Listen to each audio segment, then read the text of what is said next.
시청자 여러분 안녕하십니까? 토요일 아침 여수 MBC 뉴스투데이입니다. 여수시가 청년 일자리 마련과 중소기업의 인력난 해소를 위한 중소기업 청년 인턴 사업을 시행합니다. 이번 사업은 중소기업이 청년 미취업자를 3개월 동안 인턴으로 채용한 뒤 정규직으로 전환하도록 지원하는 사업으로 여수시는 인턴 채용 기업에 1인당 월 80만 원씩 9개월 동안 모두 720만 원을 지원합니다. 참여 대상은 여수시에 있는 5명 이상 300명 미만의 중소기업이며 인턴 참여 조건은 여수시에 주민등록이 된 만 18세 이상에서 39세 미만의 미취업자입니다. 여수 예울마루 개관 3주년을 맞아 MBC 토론 시사데스크에선 지금까지의 성과와 과제를 진단했습니다. 김주희 기자가 토론 내용을 정리했습니다. 2012 여수 세계 박람회가 계기가 돼 기업의 사회 환원 사업으로 태동한 예울마루는 지난 3년 동안 공연 관객 25만 명, 전시 관객 10만 명 등 35만 명을 기록했습니다. 전국 문화예술회관의 평균 관람객과 비교했을 때 3배 정도 많은 괄목할 만한 성과입니다. 예울마루는 올해부터는 프로그램 구성면에서도 지역성을 강화해 나간다는 계획입니다. 여수 예울마루는 또 호주 시드니의 오페라 하우스와 같이 도시 경쟁력을 견인하는 랜드마크로의 가능성도 높은 것으로 평가됐습니다. 음악 축제 정도 하나 더 붙이면 세계 최고의 공연장으로 또 축제로서 명성을 날리는 여수 랜드마크가 되지 않을까 생각합니다. 여수시는 최근 쟁점이 됐던 예울마루 시 기부 찬합금과 관련해 GS칼텍스가 1년 연장 운영하기로 한 데 대해 환영의 뜻을 밝혔습니다. GS칼텍스에서 추진하고 있는 사회공헌 사업인 예울마루가 지역 사회공헌의 새로운 모형이자 성공 사례로 평가될 수 있다고 봐집니다. 하지만 예울마루 측은 기부 찬합을 위한 행정적 정리는 반드시 필요하다고 강조했습니다. 기부 찬합의 행정적인 절차는 신속히 진행을 시키고 운영에 관해서는 우리 시에서 말씀하신 대로 이렇게 서로 상생하는 방안에 대해서 열린 마음으로 적극적으로 협력하고 개관 3주년을 맞은 여수 예울마루. 토론 참석자들은 여수 예울마루가 지역을 넘어 세계가 주목하는 랜드마크로 성장하기 위해선 기업과 지역사회 소통과 협력이 더욱 필요하다고 한 목소리로 지적했습니다. MBC 뉴스 김주희입니다. 어제 저녁 7시 50분쯤 여수시 신월동의 한 아파트에서 60살 박모 씨가 동네 선배 사이인 61살 이모 씨를 흉기로 찔러 이 씨가 병원으로 옮겨졌으나 숨졌습니다. 여수경찰서는 평소 박 씨가 자신의 아내와 이 씨 사이에 불륜을 의심하다 부부 동반 모임을 하던 도중 흉기를 휘두른 것으로 보고 박 씨를 현장에서 긴급 체포해 자세한 사건 경위를 조사하고 있습니다. 광양시가 중동 사동지구 일반광장 공사를 마치고 시민들에게 개방했습니다. 광양시는 중동 1,800여 제곱미터 부지에 12.4억 원을 투자해 의자와 주차장 등의 편리시설을 갖추고 각종 꽃나무를 심는 등 사동지구 일반광장 조성공사를 준공했다고 밝혔습니다. 해당 부지는 지난 1990년 도시계획시설로 결정됐지만 그동안 주변 상가가 활성화되지 않아 임시주차장으로 쓰였습니다. 광양시는 이번 사동지구 일반광장 조성사업에 이어 중촌지구 일반광장도 새롭게 단장할 계획입니다.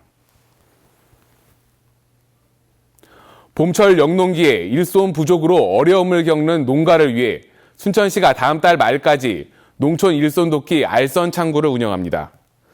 순천시는 매실 수확 시기에 일손 부족이 집중되는 점을 해결하기 위해 일손 돕기 알선 창구를 농업기술센터와 읍면동 주민센터에 설치하기로 했습니다. 일손 돕기 지원 대상은 수작업 의존도가 높은 매실 수확 등으로 고령자나 장애인 농가를 우선 지원합니다. 여수 지역이 남해안 대표 관광지로 떠오르면서 학생들의 수학여행지로도 관심을 끌고 있습니다. 하지만 이들이 묵을 수 있는 단체 숙박시설은 턱없이 부족하다는 지적이 나옵니다. 김종태 기자가 보도합니다. 여수시 돌산읍 수산과학관, 대전의 한 중학교 학생들이 과학관을 꼼꼼히 돌아봅니다. 2박 3일 수학여행지로 여수를 택해 관광지 투어에 나서고 있습니다. 여수 밤바다가 유명세를 탄 데다 충무공 유적지가 곳곳에 위치함에 따라 여수가 새로운 수학여행지로 부상하고 있습니다. 올해만 전국 89개 학교에서 12,000여 명의 학생들이 여수를 찾습니다. 하지만 이들이 묵을 숙박시설은 소호동 콘도와 엑스포장 인근의 관광호텔이 고작. 이것도 보통 100명이 넘는 수학여행단의 특성상 요즘 같은 성수기에는 방 잡기가 쉽지 않습니다. 숙박요금도 단체 할인을 받지만 학생들이 묵기에는 부담스럽습니다. 이 같은 상황에서 경주나 제주같이 학생들이 단체로 묵을 유소 호스텔 건립이 시급한 현황 과제로 떠오르고 있습니다. 안전상 여러 가지 문제가 있음에도 불구하고 숙소가 없기 때문에 할 수 없이 성인 호텔에서 했는데 유소 호스텔에서 하면은 아이들 안전 확보도 되고 놀이문화 공간인 여러 가지도 함으로써 교육에 상당한 효과가 있을 것 같습니다. 그동안 여수의 한 골프장이 지역 환원 사업으로 진모지구에 유소 호스텔 건립을 추진했고 민간 투자자도 간혹 나서고 있지만 아직 지역에 들어선 유소 호스텔은 한 곳도 없습니다. 그렇다고 여수시가 선뜻 나서 유소 호스텔을 새로 짓기도 쉽지 않습니다. 유수 호스텔 같은 경우는 자치단체가 나서 건립한다고 해도 그 정부의 국비 지원이 없습니다. 500실 이상 되는 그 시설을 지으려면 어려움이 많은데 투자 유치과와 협의해서 민간 투자자로 하여금 유수 호스텔 건립에 적극 나설 예정입니다. 엑스포를 계기로 해양 관광도시를 꿈꾸고 있는 여수시. 늘어나는 수학여행단을 포함해 관광객들이 편하게 머물 수 있는 단체 숙박시설 확충이 더 이상 늦출 수 없는 발등에 불이 되고 있습니다. MBC 뉴스 김종태입니다. 밤바다를 즐길 수 있는 다양한 관광 프로그램이 여수 곳곳에서 진행될 예정입니다. 여수시는 오는 22일부터 10월까지 매주 금요일과 휴일 엑스포역과 하멜 전시관, 해양공원 등 시내 도심 12곳에서 낭만 버스커 여수 밤바다라는 주제로 다채로운 거리 공연을 펼칠 계획입니다. 이번 거리 공연엔 창작 음악과 행위예술, 댄스 공연 등 여러 장르의 예술인 1,300여 명이 참여할 예정입니다. 오는 22일부터 순천 일대에서 세계동물 영화제가 열립니다. 올해로 세 번째인 순천만 세계동물 영화제엔 오는 22일부터 28일까지 7일 동안 순천만 정원 등지에서 24개국 60편의 동물 영화가 상영됩니다. 또 이번 영화제 기간 동안 반려동물과 함께하는 산책과 캠핑, 반려동물 산업박람회가 함께 열릴 예정입니다. 세계동물 영화제에 앞서 오늘 순천 조례호수공원과 중앙동 문화의 거리에서 사전 행사가 열립니다. 여수시가 운영하는 유기동물 보호소에 전염병이 돌아 일부 유기견이 폐사한 것으로 나타났습니다. 여수시에 따르면 보호하고 있던 유기견 가운데 4마리가 구토와 출혈성 설사 등의 증상을 보이는 파보바이러스 전염증이 발병해 숨졌습니다. 유기동물 보호소 측은 이에 대해 현재 보호 중인 유기견에 대해선 관련 검사를 마친 상태라며 감염된 유기견이 들어오면서 전염병이 번진 것으로 보인다고 밝혔습니다. 범죄 용의자가 신고자를 알아낸 뒤 왜 신고했냐고 따진다면 어떨까요? 광주에서 비슷한 일이 일어났는데 출입국 관리 사무소가 정보를 유출했다는 의혹이 제기됐습니다. 김철원 기자가 취재했습니다. 한 외국인 여성이 아이들을 상대로 불법 영어 과외를 하고 있다는 사실을 국민신문고에 제보한 김모 씨. 신고 며칠 뒤 황당한 연락을 받았습니다. 김 씨로부터 신고를 당한 해당 외국인이 김 씨에게 당신이 신고한 사실을 알고 있다며 무고로 고소하겠다는 메시지를 보내온 겁니다. 조사기관 말고는 몰라야 할 자신의 개인정보가 어떻게 신고 대상자에게 흘러갔는지 김 씨는 불안하고 불쾌합니다. 공공기관뿐만 아니라 취재기관도 마찬가지지만 누가 신고를 해가지고 자기 신분이 다 노출된다면 누가 신고를 하고 누가 뒤보를 하겠어요, 이분들이. 아무도 안 하는 거죠, 이거. 반대로 신고한 사람은 바보 되는 거예요. 김 씨가 신고한 여성은 덴마크 여성. 이 여성을 만나보니 김 씨의 전화번호와 이메일 주소, 집 주소까지 정확히 알고 있었습니다. 신고자 정보를 어떻게 알았냐고 묻자 광주 출입국 사무소 직원이 신고 내용을 보여줘서 알게 됐다고 주장했습니다. I was at the immigration office and I was wondering why I was there. And I kept on asking who reported me because I couldn't imagine anybody reporting me for such.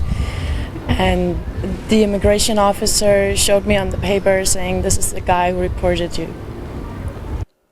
광주 출입국관리사무소는 조사 과정을 녹화한 영상은 없지만 직원과 통역에게 물은 결과 신고자의 인적 사항을 유출한 사실이 없다는 점을 확인했다면서도 인터뷰는 거부했습니다. 여성을 신고한 김 씨는 자신의 개인정보를 유출한 이가 누구인지를 밝혀달라며 경찰에 수사 의뢰할 계획입니다. 하지만 출입국관리사무소가 진실을 알고 있는 유력한 참고인인 덴마크 여성을 출입국관리법 위반 혐의로 강제 출국시키기로 결정해 진실을 밝혀내기는 쉽지 않을 전망입니다. MBC 뉴스 김철원입니다. 세월호 선체 인양 추진단이 첫 현장 활동에 나섰습니다. 추진단과 함께 사고 해역을 찾은 실종자 가족들은 조속한 인양을 당부했습니다. 김진성 기자입니다. 세월호 선체 인양 현장 사무소가 진도에서 문을 열었습니다. 세월호 후속조치 추진본부장을 맡은 김영석 해양수산부 차관은 세종청사에 차려진 추진본부와 별개로 현장 사무소의 의미를 강조했습니다. 모든 일에는 현장에 답이 있다는 것처럼 지금 여기서부터 출발을 하고 또 많은 분들과 소통을 하고 지원하기 위한 그런 의미이고요. 추진단은 이어 실종자 가족들과 함께 세월호 사고 해역을 방문했습니다. 세월호가 가라앉아 있는 사고 해역입니다. 선체 인양 추진단의 계획대로라면 이곳에서의 수종 작업은 오는 9월부터 시작됩니다. 아직 찾지 못한 아이들이 좋아했던 우유와 과자 등을 바다에 뿌리며 오열한 가족들은 인양을 서둘러 달라고 당부했습니다.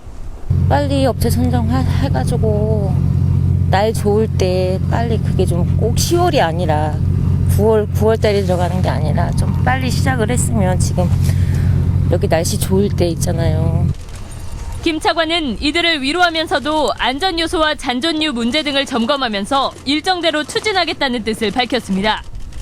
지금은 약간의 인내심이 필요해요. 우리가 급하게 서둘 일은 아니고요. 최고의 전문가들이 책임을 지고 하고 있기 때문에. 세월호 선체 인양 추진단은 내년 10월까지 세월호 인양을 마친다는 목표로 다음 주 인양업체 선정을 위한 국제 입찰 공고를 낼 예정입니다. MBC 뉴스 김진선입니다. 다음 소식입니다. 고흥나로우주센터가 다음 달 3일부터 한 달 동안 매주 수요일을 국민 견학의 날로 운영합니다. 나로우주센터 건립 6주년을 기념하는 이번 행사에선 지난달 마친 우주항공축제의 프로그램과 함께 발사 통제동과 추적 레이더동 등 발사기지를 직접 둘러볼 수 있습니다. 발사기지 현장 견학 희망자는 고흥군청과 나로우주센터 홈페이지를 통해 사전 예약 신청을 해야 합니다. 지난해 10월 전남에서 처음으로 출범한 토목건축 노동조합이 파업을 예고했습니다. 민주노총 전남동부 토목건축지회는 노동조합 활동 보장 등을 내용으로 하는 단체협약 체결을 위해 올해 1월부터 12차례에 걸쳐 교섭을 진행했지만 견해체가 좁혀지지 않고 있다며 마지막 교섭마저 실패하면 오는 22일 파업에 돌입할 예정이라고 밝혔습니다. 전남동부 토목건축지회는 건설 현장에 비정규직 근로자 860여 명으로 구성돼 있습니다. 여수와 순천, 광양 등 4개 지역을 대상으로 오는 9월까지 오존경보제가 시행됩니다. 오존경보제는 여름철 대기 중에 오존 농도가 높을 때 기준보다 높게 나타났을 때 신속히 전파의 피해를 최소화하기 위한 것으로 대기 중에 1시간 평균 오존 농도가 0.12 ppm 이상일 때 발령됩니다. 전라남도는 오존경보가 발령되면 어린이나 노약자는 실외 활동과 과격한 운동을 자제하고 가능하면 대중교통을 이용해야 한다고 밝혔습니다.